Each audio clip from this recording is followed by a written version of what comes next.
con petróleo y combustibles que se negociaron en el pasado y que recién se están ahora entregando. Economista, buenos días.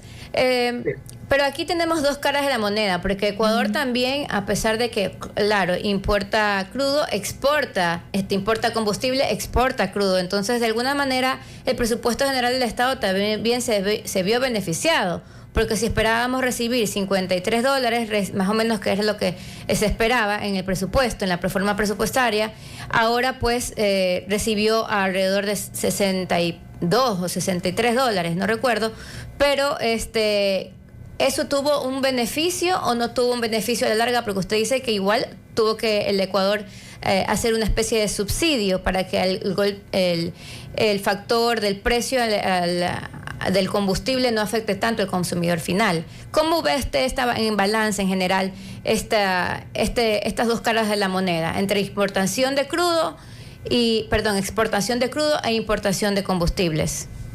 En efecto, estimada Sofía, y nuevamente un gusto saludarte, has señalado un punto importante en ese sentido. Una cosa es lo que yo exporte a un precio que fue fijado en el presupuesto del Estado, que como bien señala fue de $53 el barril, y otra cosa es lo que lo termine vendiendo. Y si, digamos, utilizamos el precio promedio de $100 el barril, quitémosle unos $6-7 del castigo que usualmente suele tener el crudo ecuatoriano, y digamos que se vendió en $93. Y esto significa $40 de excedente. Sí, rápidamente haciendo unas matemáticas sencillas, $40 de excedente. Teóricamente se asume que todo viene de las arcas fiscales, pero no sucede del todo así. ¿Por qué razón? Porque recordemos que hay algunas leyes amazónicas que establecen que si hay excedentes petroleros tienen que dirigirse a ciertos fondos justamente para la misma provincia. Es decir, no hay una libre disponibilidad, así como se piensa, de ese excedente para el presupuesto del Estado. No es así, no completamente, porque hay estas leyes amazónicas que establecen que excedentes van para allá. Uno, dos, justamente tú lo señalabas, exporto petróleo e importo crudo. Por tanto, lo que le pueda quedar al fisco termina yéndose justamente en comprar ese crudo, ese combustible refinado ya, y obviamente me significa que yo le estoy, al darle un subsidio, porque eso es lo que está pasando ahora, el gobierno está dando otra vez subsidio, porque si solo puedo subirle hasta el 5%, pero a mí me costó 15, 20% más, esa diferencia la asumo como gobierno, y por tanto los excedentes que pueden estarme para mí ya no sucede de tal manera. Entonces, en efecto termina siendo, como en economía se llama, un juego de suma cero. Por un lado tengo más, por otro lado se me baja, y al final el efecto termina siendo neto. Noticia positiva es lo que el Petroecuador, por ejemplo, anunció la semana pasada, que está recuperando el 90% de la capacidad de refinamiento.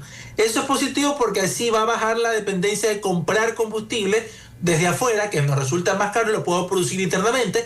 A pesar de eso, no logro ocupar o brindar todo el mercado, tendré que seguir importando, pero mi dependencia es menor y por ahí podremos tener efecto. En todo caso, ya a medida que pasen ya las semanas y se estabilice el mercado, podremos ver los efectos netos de esta medida, pero sin duda no es todo un recurso que le queda libremente disponible para el gobierno, como lo decía, por asignaciones amazónicas, por la venta, por la compra de combustibles más caros, subsidios y demás.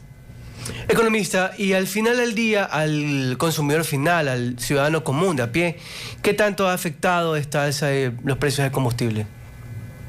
Bueno, lamentablemente la economía ecuatoriana tiene un factor especulativo siempre presente, sube hasta lo que no tiene que subir. Entonces, probablemente hubo alzas en algunos productos, en algunos servicios, más que todo por el coste de transportación, logística, pero no deberían haberse dado de tal manera. ¿Por qué razón?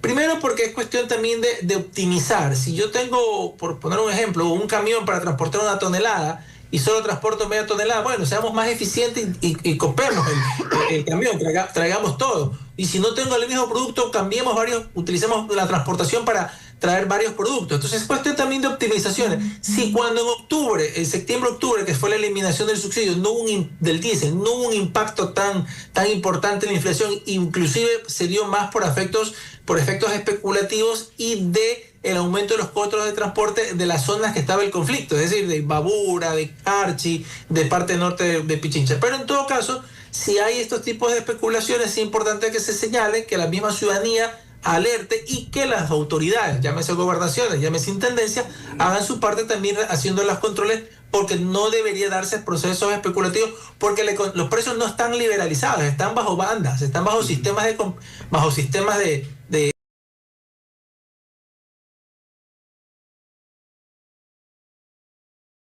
la inflación captará eso. Economista, pero como usted dice, el precio no se lo va a ver reflejado, disminución del precio de combustible hasta dentro de tal vez un par de meses. Pero igual seguramente no llegaremos a los precios de antes de esta guerra, porque como usted bien dice, hay una banda y de ya de por sí había un subsidio. Y la disminución no puede ser más del 10%. Entonces seguramente no podremos volver a los precios anteriores, o cómo usted lo analiza. Bueno, la reducción es una interesante pregunta, Alex. La reducción es hasta el 10%, es decir, es el doble de lo que puede ser el alza. Probablemente pueda existir una reducción más acelerada y irse el 10% siempre para tratar de llegar a los precios que estaban antes del conflicto. Es una posibilidad, lo iremos observando, esperemos no suceda nada en el camino con que se acabe esta tregua y nuevamente empieza la volatilidad o surja otro conflicto. Recordemos que algo similar pasó con Rusia y Ucrania, que también se dispararon los precios del petróleo y a poco a poco se fue ajustando en casi 2 años. Entonces, son situaciones que iremos viendo. Creo que el sistema de banda va a ayudar al momento que se baje, y podríamos estar vaticino que podríamos estar hasta noviembre, diciembre, viendo, si es que no hay más conflictos ni nada más que surja en el tiempo, podríamos ver hasta noviembre, diciembre unos precios similares a los que empezamos el año. Economista, la decisión de eliminar el subsidio que tomó el presidente de la República fue bastante polémica, ¿no? Muchos estuvieron a favor, muchos estuvieron en contra. Es algo que se venía hablando de mucho tiempo y que algunos expresidentes lo quisieron hacer y no lo hicieron. El presidente Noboa lo hizo bajo un esquema de lograr de alguna manera suplir estos problemas como el contrabando y otras cosas que se habían ya detectado. Pero en sí, en la economía, a largo plazo, ¿beneficia o no beneficia la eliminación de subsidio bajo su criterio? Los subsidios tienen que estar en tanto en cuanto cumplan su rol. ¿Y este rol cuál es? Primero, llegar a la población que realmente lo necesita. Segundo, que estén ligados a ingresos permanentes. Y tercero, que tengan una temporalidad, es decir, un principio y un fin. Subsidios a los combustibles, como tú bien lo destacabas, que ya tuvieron casi un poquito más de 50 años, de la década de los 70 con la dictadura militar, que empiezan a darse justamente como un sostenimiento político a la dictadura de ese entonces, de Guillermo Rodríguez Lara. Entonces, ya no cumplían con su propósito. Realmente, si bien parte de la población se beneficiaba, ya se empezaba a detectar uso de combustibles en actividades ilícitas por contrabando de la frontera. Entonces realmente no cumplían con el propósito como tal. Entonces yo creo que en ese sentido una economía que esté libre de distorsiones como son los subsidios es más adecuada, porque tenemos que aprender y saber competir bajo reglas de juego. Y siempre hay un tema de costo-oportunidad. ¿Qué podría estar haciendo con ese mismo dinero?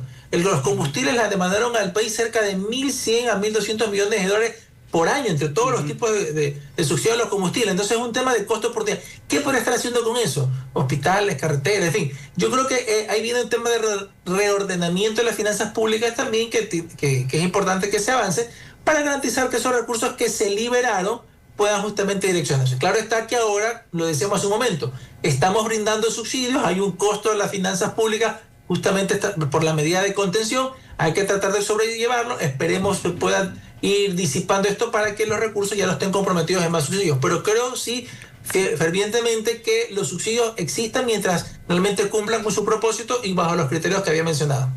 Perfecto, muchísimas gracias, economista Jorge Calderón, analista económico, con quien conversamos sobre el precio de los combustibles y cómo afecta a la economía local. Gracias, economista. Bienvenido siempre.